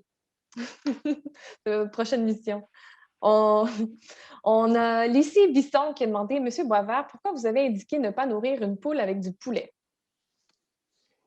Est-ce que j'ai indiqué ça? Parce que moi, je leur donne les restants de poulet. Vous leur en donnez, hein? C'est ça? Oui, c'est un petit peu du cannibalisme. C'est du cannibalisme, assurément, mais c'est le regard de l'humain que l'humain porte sur le comportement de l'animal qu'il ferait de toute façon. Les poules à l'état sauvage existent encore, en Orient essentiellement. Puis quand leurs congénères meurent dans le groupe, il n'y aura pas de perte. La plupart du temps, ce qui va se passer, c'est qu'ils vont manger ça, dans le fond. Ils vont manger les restants de la poule. L'important, si on veut donner des restants de poulet à nos poules, c'est que les restants soient cuits, évidemment. Mais je ne connais personne qui se fait des tartares de poulet. Si vous avez l'intention de faire ça, c'est super pas une bonne idée. À cause notamment de la présence potentielle de salmonelle qu'on va ingérer. C'est une bactérie qui va mourir une fois que ça va être cuit. Fait que, bref, il ne peut pas y avoir de transmission de maladies, à ma connaissance, de volaille cuite qu'on donnerait à nos poules. C'est, à mon avis, le principal frein, sinon le seul, c'est le regard qu'on porte là-dessus en disant « je favorise le cannibalisme ». On m'a appris que c'est pas correct de faire ça. Mais la nature, elle s'en fout complètement de notre jugement. Fait qu'on peut passer par-dessus ça pour faire ça. Puis encore une fois, c'est qu'on maximise le recyclage des matières organiques, des restants de table chez soi, en nourrissant un animal avec une diversité alimentaire qui donne des œufs plus, qui va aussi donner de la fertilité à partir de ces matières-là. Puis après ça, qu'on va pouvoir réutiliser dans ces aménagements ou autres. Donc, voilà. Merci, Martin. Il y a Isabelle Soulière qui a demandé j'ai acheté des spores de champignons l'année passée à la fête des semences. Malheureusement, je ne les ai pas plantés, entre guillemets, dans mes bio. Ils sont restés dans le frigo. Est-ce qu'ils sont encore bons, d'après toi, Geoffroy? Oui. En fait, peut-être, mis à part si c'est des pleurotroses, qui sont des champignons tropicaux et qui vont avoir peut-être un peu plus de difficultés là, à s'adapter à un frigo sur le temps très long. Règle générale, comme on le disait tout à l'heure, chez Champignons Maison, l'ensemble des champignons dont on offre les semences sont des champignons rustiques. Puis comme ils vont survivre à l'hiver de force là, à l'extérieur avec des fluctuations de température, d'humidité, tout ça, au frigo, ça devrait très bien aller. Dans le pire des scénarios, ce qu'on va retrouver, c'est un mycélium qui est peut-être un petit peu fatigué, mais au frigo, on ne verra même pas son effondrement. Fait que moi, j'ai répondu à Mme Lachance en même temps sur un sujet parallèle, si vous voulez. Mais règle générale, les blocs qu'on achète dans un emballage là, tout beau, tout ça, c'est des blocs qui sont prêts à produire des champignons. C'est des blocs clés en main. Ça veut dire on les ouvre, on les humidifie, puis en 2 semaines, on a des récoltes. Puis en fait, des fois, on est encore là dans notre culture un peu d'occidentaux, post-génétique, on se dit, si c'est neuf, c'est meilleur. T'sais. Mais en fait, c'est pas ça la réalité. Puis ces blocs-là, leur principal attrait, c'est qu'ils produisent rapidement. Mais en fait, si on veut les propager dans un sol, dans une bûche, dans un projet là, de myciculture plus large, on est mieux de les laisser fructifier au moins 1 ou 2 fois dans le dispositif qu'ils ont déjà, c'est-à-dire simplement humidifier le bloc lui permet de faire des champignons parce qu'à ce moment-là, en réifiant les ressources, parce que le mycélium dégrade de plus en plus de matière, tout ça, il va dégager de plus en plus d'enzymes digestives. Son petit estomac, il va s'activer. Puis plus on le fait travailler dans un espace restreint, plus il a faim, si vous voulez. Puis à ce moment-là, quand on le transfère à l'extérieur ou dans la bouche, il va se propager plus rapidement, puis il va avoir une réponse immunitaire plus informée parce que pendant 2 semaines à 2 mois, il va avoir cohabité avec nous dans notre cuisine, avec toutes nos petites moisissures qu'on ne voit pas aller. On va y avoir donné un petit peu de nos virus de grippe, peut-être un peu de COVID. Puis tout ça, c'est des virus contre lesquels lui, il apprend à se défendre, puis dont nous, on ingère les réponses immunitaires. Fait que plus longtemps on cohabite, comme avec les animaux, le plus longtemps on cohabite avec ces cultures-là, plus ils sont faites fortes, puis plus ils peuvent nous le rendre par la suite. Donc, ça devrait être encore très bon.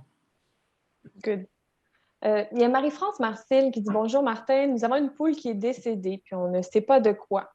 Est-ce qu'on peut continuer à manger les œufs de l'autre poule? Puis est-ce qu'on peut utiliser ces déjections au jardin malgré tout? » Quel bonheur. À ma connaissance, il n'y a aucun problème de ce côté-là. Là où il y a des contre-indications des temps où on ne devrait pas consommer des œufs, c'est quand on va faire un traitement contre. Donc, on donne un médicament, par exemple, à une poule pour contrer une maladie. À ce moment-là, c'est indiqué par rapport sur dans la posologie de la chose, là, ça va être indiqué, mettons, d'attendre tel délai avant de consommer les œufs pour ne pas s'intoxiquer fort probablement. Mais sinon, si une poule est morte, dans le fond, puis à côté, la poule semble en santé, il n'y a aucun problème à continuer de consommer les œufs. Merci. Il y a Lise Milmore qui demande « Francis, que veux-tu dire par rapport avec les hôtels à insectes? Est-ce bon ou pas? » Puis il y a quelqu'un d'autre qui voulait en savoir plus sur les hôtels à insectes. Peux-tu nous démystifier ça? Je vais répondre avec la réponse suivante. Je ne sais pas. Ceci étant dit, les hôtels à insectes ont bénéficié de beaucoup de publicité dans les dernières années et on est en train, il y a même un projet avec l'insectarium en ce moment-là pour évaluer finalement la pertinence et évaluer si c'est nuisible finalement aux pollinisateurs indigènes. Je vous explique rapidement. Ça se pourrait que ces hôtels-là soient finalement un piège. C'est une hypothèse, là. Prenez pas ça comme étant un article scientifique, mais je pense que c'est intéressant de se questionner à savoir, est-ce que finalement c'était une bonne idée d'installer des hôtels à insectes si, par exemple, nos pollinisateurs qu'on tente de protéger s'installent dans ces hôtels-là et subissent, par exemple, de la prédation plus forte, ou sont victimes de certains pathogènes qui survivent dans les hôtels à insectes, ou si carrément les gens ne s'en occupent pas correctement. Je sais que certaines personnes, par exemple, les laissent tout l'hiver, alors que certains vont les mettre au frigo. Donc, est-ce qu'on fait la bonne chose? Est-ce qu'on est en train d'aider la faune locale, finalement? Et je me questionne, et ça c'est très personnel, mais sur l'efficacité ou du moins la pertinence de nos mangeoires à oiseaux aussi. Pendant longtemps, c'était très populaire d'installer des mangeoires à oiseaux. Certains disent qu'il faut les garder tout l'hiver, il ne faut pas arrêter de les nourrir. Nos espèces indigènes du Québec, en termes d'oiseaux, sont habituées, ont évolué avec les conditions du Québec. Elles sont donc adaptées à survivre l'hiver sans mangeoire. Dans quelques années, on va peut-être se rendre compte que le cardinal rouge, finalement, qui est maintenant un visiteur commun à Montréal et qui bénéficie des mangeoires et survit, entre autres, à cause des mangeoires, n'était pas présent il y a quelques dizaines d'années. Peut-être qu'une étude de l'Université de Montréal va nous dire qu'il est maintenant une espèce invasive à Montréal et qu'il a délogé une autre espèce. C'est toutes des hypothèses, mais je pense que c'est important de se questionner maintenant sur ces enjeux-là. C'est ça que je voulais dire. Merci Francis. Il y a des personnes, en fait, je pense, qui font référence, Geoffroy, à la photo de tes semis. Tu avais des semis de courges, je pense, avec des champignons. Puis il y a des gens qui voulaient savoir c'est quelle variété. J'imagine que c'est quelle variété, quel champignon tu faisais pousser avec ces semis-là. Puis il y a quelqu'un qui voulait savoir si on doit autant les éclairer, ces semis-là de légumes, compte tenu qu'il y a des champignons. Ah oui, ben oui, c'est ça. Il y a deux classiques, si vous voulez, dans la littérature où on va combiner tout ce qui est pleurote avec les cucurbitacées. Voilà, fait que sur la photo, j'avais des courges, j'avais des concombres, c'est des pleurotes qui sortaient. Vous avez une autre photo où on avait des strophères rouge vin qui vont être combinés avec je suis tout le temps mêlé, on dit des crucifères avant, maintenant on dit brassiacées, brassicacées. Ah, c'est ça. Brassicacées. C'est tout mon vocabulaire de dinosaure qui vient comme ça, là, bloqué. Mais brassicacées, donc voilà, ça, c'est deux combinaisons assez classiques. Comme je disais, les pleurotes avec les cucurbitacées, les brassicacées avec les strophères ou avec des décomposeurs secondaires. Là, on en parle un petit peu davantage sur l'article. Voilà, l'article que j'ai mis en lien. À cette étape-là, moi, j'ai pris la photo parce que j'étais impressionné, merci beaucoup, merci, de voir les champignons sortir, mais à cette étape-là, c'est vraiment juste pour les intégrer au sol, pour développer une relation avec la racine, mais c'est des tout petits champignons, fait que c'est vraiment pas le moment où on va faire... dans le fond, on va prioriser les semis à ce moment-là. Donc, vous voyez, moi, je n'avais pas assez de lumière parce qu'ils étaient au bord de la fenêtre. Ils ont étiolé. Donc, moi, je recommande, dans le fond, une luminosité pour semis, quitte à ce que les champignons fassent pas beaucoup de fructification à ce moment-là, parce que ce qu'on veut, c'est vraiment les développer dans le sol. Ouais. Donc oui, ça serait l'idée. Puis juste pour le dire, parce que je reçois certains messages là-dessus aussi, nous, on est comme un peu en refonte de nos ateliers, là, parce qu'avant le COVID, on faisait des ateliers dans nos installations à chaque mois. Puis c'est ça, il y a beaucoup de gens qui demandent un peu par où trouver. Mais sur la boutique en ligne, il y a encore les produits des ateliers, mais ils sont sans stock. Fait que vous pouvez simplement dire gardez-moi informé. Vous pouvez cliquer là, donner votre courriel, puis dans les prochaines semaines, on devrait envoyer quelque chose. C'est qu'on essaie de faire une formule hybride où, à défaut de pouvoir se voir en vrai, que l'inscription à l'atelier vienne avec un bloc de champignons pour apprendre à reproduire, puis une partie interactive. Tout ça fait que pour les curieux, vous pouvez nous écrire là. Ça, c'est la formule. Puis peut-être juste pour répondre à une autre question qu'il y avait en même temps, on disait si le projet, c'est d'amener les champignons... Viens, mon amour. Si le projet, c'est d'amener les champignons au potager, à quel moment est-ce qu'on doit les mettre en culture? Les préparer, si vous voulez. Fait que, règle générale, on peut les amener au potager jusqu'au mois de juillet. C'est plus facile de les intégrer avec nos semis, donc de la mi-mai jusqu'à la fin juin. Puis on peut se donner 2 à 4 semaines d'avance pour cultiver au moins une récolte à l'intérieur. On pourrait même les mettre à l'extérieur du moment où on a plus des grands gels. Fait qu'à partir du début mai, on pourrait acheter une trousse de culture puis la laisser sur le sol. Et simplement, on va la laisser produire des champignons à partir du bloc lui-même avant de briser le mycélium puis de le propager. Merci. Merci, Geoffroy. Super efficace comme réponse. On a répondu à comme 8 questions en même temps, je pense. Il y a David Campbell qui demande, dans les races de poules, est-ce que vous privilégiez les hybrides industriels ou les races du patrimoine? En fait, il en va du choix de chacun. Puis pour répondre à cette question-là, je dois un peu démystifier les deux groupes, les poules hybrides versus les poules de race. Les poules hybrides, ce sont poules rousses, blanches, noires, grises qu'on achète essentiellement dans les coopératives agricoles. La poule rousse, que certaines personnes appellent aussi la poule brune, c'est probablement la plus populaire, très docile envers l'être humain, qui donne des œufs bruns. Les gens sont très habitués à voir cette poule-là.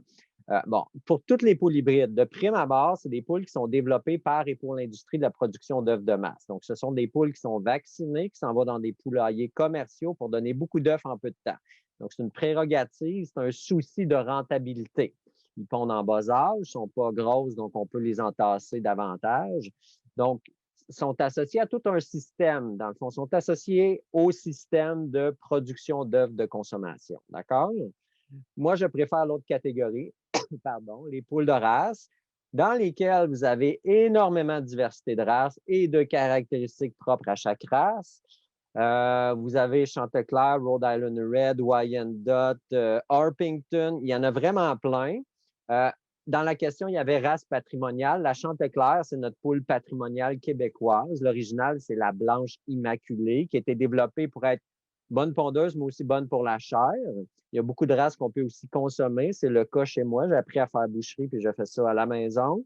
Puis aussi, qui est très résistante au froid. Il y a 45 races de poules qui sont particulièrement résistantes au froid, que jusqu'à moins 15, moins 20 degrés, aucun problème, pas besoin de chauffer.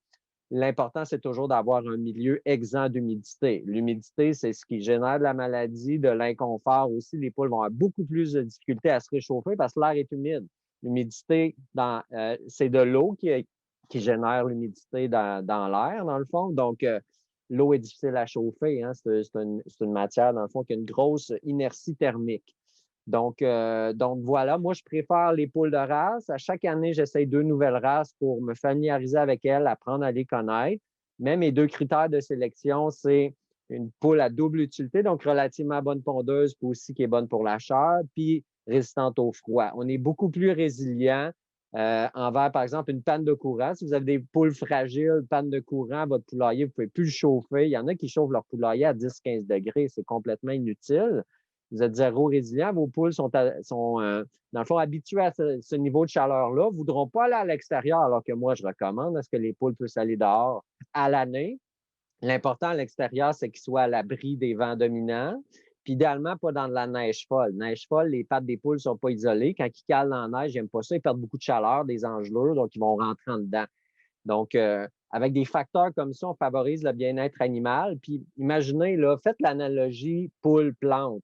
Est-ce que vous allez choisir des plantes vivaces qui ne sont pas adaptées à votre zone de rusticité? C'est se battre contre la nature. On a beaucoup plus de chances que ça ne fonctionne pas, que les maladies rentrent. Pour moi, c'est la même réflexion avec les poules. On est beaucoup mieux de miser sur des races de poules résistantes au froid, puis vous allez avoir beaucoup plus de facilité à les garder pendant toute l'année plutôt que de voir l'animal comme un bien dont on peut disposer l'hiver puis racheter des poules neuves au printemps. Mon nom du bien-être animal, je favorise à ce qu'on garde l'animal à l'année plutôt que de le transporter, ce qui peut générer du stress, qui peut... mettons, vous allez mener vos poules dans une ferme et qui va les accueillir, bien là, il y a une chance qu'il y ait une transmission de maladie aussi. Bref, je souhaite que les gens s'engagent envers le bien-être animal à garder les poules à l'année comme ça. Des fois, c'est pas possible, des fois, c'est possible. Si vous êtes snowbirds, par exemple, retraité, vous voulez aller en Floride, évidemment, il y a des contextes qui expliquent, c'est bien correct. Mais à la base, on essaie de voir au bien-être animal en gardant l'animal chez soi et en y offrant les meilleures conditions possibles, dont ils permettent d'aller à l'extérieur l'hiver. Imaginez si vous chauffez votre poulailler à 10 degrés, il fait moins 15 dehors. Moi, mes poules, là, à chaque jour, ils vont dehors. Là, froid, pas froid, ils vont dehors. Mais s'il y a un écart de température de 25 degrés, imaginez vous et moi, là, on sort dehors, 25 degrés de clash, là, pas bien habillé, ça nous tente moins d'y aller. Fait que c'est en jouant sur des facteurs pour favoriser la sortie de l'animal. Dans le fond, à ce moment-là, on va favoriser aussi son bien-être parce qu'on veut que l'animal aille dehors, même si le sol est gelé, il ne peut pas creuser dans le sol, trouver de la bouffe, mais il va prendre du soleil, générer de la vitamine D, déployer ses ailes. Tout ça est super important. Ce qu'il n'y a pas chez les poules hybrides qui sont élevées dans des poulaillers commerciaux, ils n'ont aucun accès à la lumière du soleil. Tout l'éclairage est contrôlé pour... Dans le fond, tout est mis, tout est contrôlé pour maximiser la productivité. Je ne veux pas, dans le fond, bâcher les familles dont c'est leur gagne-pain parce qu'il y a des gros investissements, un poulailler, une coupe de 100 000 $, puis tu sais, ton seul revenu, c'est les œufs que tu vas produire et vendre avec une faible marge de profit, donc tu vas devoir en produire beaucoup. Mais imaginez là, que s'il y a une maladie qui rentre dans le poulailler commercial, le troupeau est décimé, bien, c'est malheureux. Là, le père, la mère de famille ne va pas pouvoir mettre de pain sur la table pour ses enfants. Il faut les comprendre aussi. Mais c'est tout un système, dans le fond, qui est tout imbriqué. La vaccination, poule hybride très productive. Le financement est lié à ces grosses productions de masse-là également. On le voit dans tous les domaines agricoles, puis dans d'autres domaines. Fait en étant allumé sur les autres façons de faire, en miser sur le système immunitaire de l'animal qu'on va favoriser avec sortie à l'extérieur, diversité alimentaire, espace vital, name it, bien à ce moment-là, on est beaucoup plus gagnant, à mon avis. Vous êtes toute une brigade d'éducation, là. Vous êtes bon. Il y a plein de questions. Je pense là, je regarde l'heure. Je vais peut-être faire un petit blitz. On va essayer de répondre rapidement à quelques questions, mais sinon, comme je vous avais mentionné, on va mettre dans le chat les adresses courriels de nos invités. Vous allez pouvoir les contacter avec bienveillance, évidemment. On sait qu'ils ont tous un emploi du temps chargé. Alors, juste pour le marc de café, j'ai vu qu'il y avait comme 3-4 questions. Je ne sais pas comment on peut la rentabiliser. Il y a des gens qui se demandent est-ce que ça doit être sec, est-ce que ça doit être humide ou frais, puis est-ce que ça peut servir de substrat pour tous les types de champignons, Geoffroy? Oui, bien rapidement, là, c'est ça, le marc de café, en fait, si on le garde...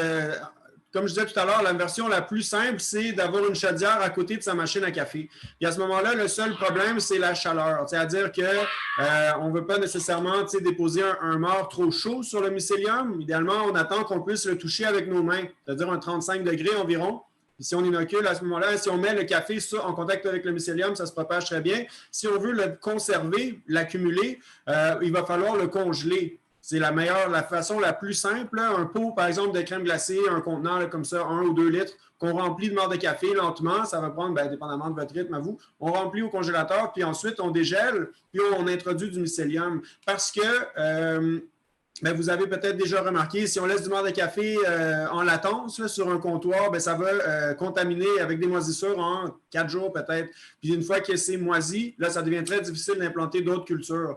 Si vous êtes plus, si vous avez les ressources, l'intérêt, tout ça, on pourrait aussi déshydrater le marc de café, 300 degrés au four jusqu'à ce que ça soit sec, mais c'est beaucoup plus énergivore qu'un congélateur. Ça pourrait servir à tous les champignons saprophytiques dans une certaine mesure, mais nous, l'ensemble des trousses qu'on offre sont faites à au moins 50% de marc de café. Là-dessus, fait que ça fonctionne assez bien. Puis comme pour nous, idéalement, on essaie de diversifier un peu l'alimentation. Fait qu'on peut combiner marc de café avec une matière plus sèche, comme du carton, de la sciure de bois, des déchets de plantes ou des pâtes et papier. Parfait, merci. Je ne suis pas certaine de comprendre, mais il y a Dominique Lemire qui demande question sur les volailles. Pour détruire une pelouse, les coqs à chair versus les poules pondeuses, quelle espèce est plus efficace? Je présume que les daims sont moins destructrices. Bonne question.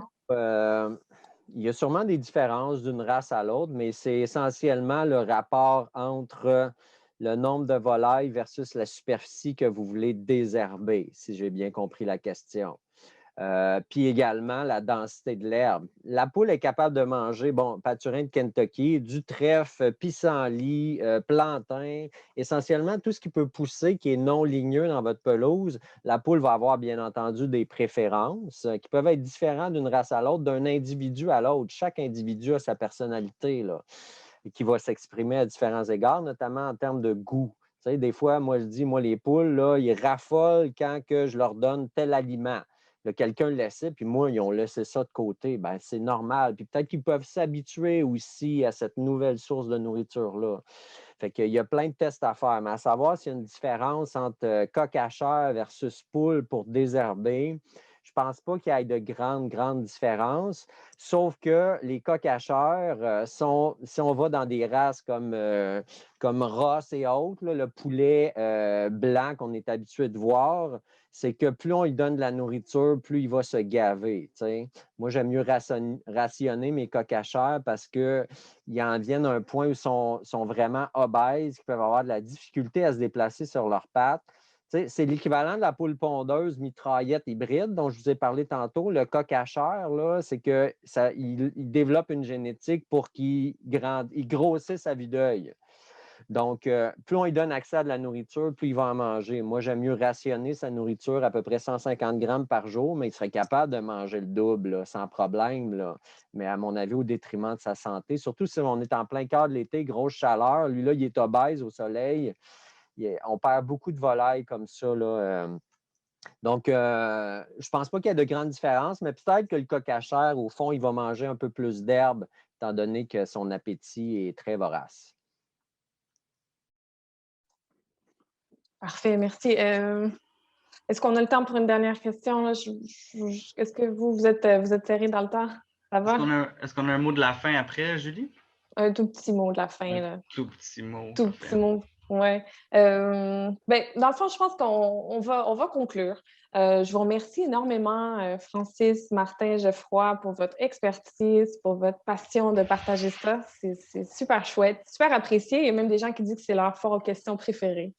Ça fait un petit baume au cœur. Je trouve que ça termine la série de foires aux questions avec brio. Chapeau, bravo.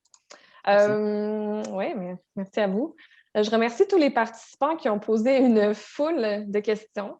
Je vous invite aussi à remplir le formulaire d'appréciation si ce n'est pas déjà fait. Participer aux 2 tirages aussi, aux deux concours là, que Geoffroy et Martin ont lancés dans le chat également. Puis, il nous reste un seul événement pour la fête des semences. C'est ce soir, on a une conférence à 19h. C'est être semencier en milieu nordique. C'est le cas des jardins de l'Écoumène. Donc, c'est super intéressant. Je vous invite à vous joindre à nous. Puis, sinon, c'est ça. Je terminerai en vous remerciant encore une fois. Puis, vous pouvez vous aussi dire au revoir. Là, je pense qu'on est rendu à peu près 200 participants. Hein? On a dépassé le 200. Là, ça décline un peu parce qu'on approche de la fin. Mais merci à tout le monde pour votre participation, vos belles questions. Puis tous les 3, on demeure disponibles. Vous avez nos courriels pour nous rejoindre. Puis moi, je vais remettre une dernière fois sur le chat le lien pour participer au tirage de ma formation en ligne, tout simplement. Moi, je vous ai préparé un petit mot là, pour clore, parce que ce genre d'événement-là me fait chaud au cœur. Puis je ne sais pas si vous êtes comme moi, mais je trouve que ça va vraiment à contre-courant de l'agriculture conventionnelle qui a été développée dans les dernières décennies. Il commence à y avoir un réel engouement là, maintenant. Là, on parle de comment favoriser la biodiversité, favoriser l'autonomie alimentaire. Avant, la recherche, l'énergie était beaucoup investie sur comment produire des fruits et légumes qui sont facilement exportables, hein, qui ont une longue conservation puis ont une belle apparence. Développer des fruits et légumes qui ont une résistance aux maladies, aux ravageurs. On a beaucoup étudié les OGM, les pesticides, les engrais, l'automatisation du travail. Puis là, c'est en train de nous péter dans la face, qu'on est en train de se rendre compte qu'on épuise nos sols, qu'on pollue nos rivières, qu'on perd de la biodiversité. Donc, ce genre d'événement-là, je pense, permet à des gens comme nous 3 aujourd'hui de faire valoir des techniques, des champs d'intérêt qui peuvent nous aider à peut-être affronter ce qui nous attend. Magnifique. Bien, j'en profite pour vous dire au revoir. Merci encore, Francis. Là, je trouve que tu as été très présidentialisable depuis 2 heures. Là. Fait que ça me fait plaisir d'entendre tous tes beaux propos voilà, pour la fête de demain. Puis, comme je disais, moi aussi, je vais rapidement, là, mais moi, je suis très heureux d'être là. Je suis très heureux que ça se tienne malgré la pandémie. L'année passée, ça a été notre dernier grand rassemblement, en tout cas à l'équipe de Champignons Maison, avant que tout ferme. Puis moi, ça fait des années que je dis à tout le monde, la fête des semences, c'est ma fête préférée parce qu'on est un peu comme une gang de fous qui se rencontrent au mois de février en train de rêver à notre potager, tu sais, puis comme Francis ouvre avec ses photos de jardin, puis c'est un peu ce qui nous garde en forme, même quand le soleil s'en va, puis qu'il y a tous les gens qui n'ont pas fait le plein de vitamine D, sont en dépression saisonnière, puis tout ça. Puis sans m'éterniser, je dirais c'est un peu cette notion-là sur laquelle je voudrais faire du pouce, de dire, ben c'est un peu à nous d'imaginer le vaste potager qu'on veut voir advenir demain. Puis je pense qu'on a une masse critique de gens qui se réunissent chaque année pendant la fête des semences, mais qui travaillent ensemble tout le long de l'année. Je sais, l'année passée, ça a été une année assez particulière, mais qui n'était pas seulement une année sombre pour l'agriculture, l'horticulture, les gens qui travaillent le sol. Limite, on avait une longueur d'avance sur plein de gens qui se sont retournés en disant, ben s'il n'y a plus de papier de toilette puis de tomates en canne à l'épicerie, je vais devenir autonome en 3 semaines. Puis ces gens-là, je pense qu'il faut arriver à les accueillir pour les intégrer. Mais mon point, c'est de dire un peu, on est une masse critique de gens qui devraient essayer de se soutenir au possible. Parce que on dit souvent que le COVID, c'est la première des grosses crises de notre siècle. Fait qu'aussi bien se préparer tout de suite. Puis dernier mot, moi, je ne suis pas commanditaire, mais il y a beaucoup de notions qui m'ont rappelé les gens de Régénération Canada. Puis je vous invite à aller faire un petit tour par là aussi si jamais ça vous intéresse, parce que moi, j'ai l'impression que ça devient un peu, pas militant au sens politique, mais que si on veut s'occuper de la terre sur laquelle on vit, il y a plusieurs notions qu'on doit rapidement prendre en considération. Comme disait Francis, il y a des aspects de la recherche, des activités citoyennes, mais il y a un super bel argumentaire, même en termes de combattre le réchauffement climatique, qui passe par l'agriculture puis la compréhension du sol sur lequel on vit. Voilà, ça me fait bien plaisir d'avoir du temps en votre compagnie, puis j'espère qu'on se revoit bientôt là, en plein air, à visage découvert. Voilà. Parfait. Donc, merci beaucoup. Au revoir.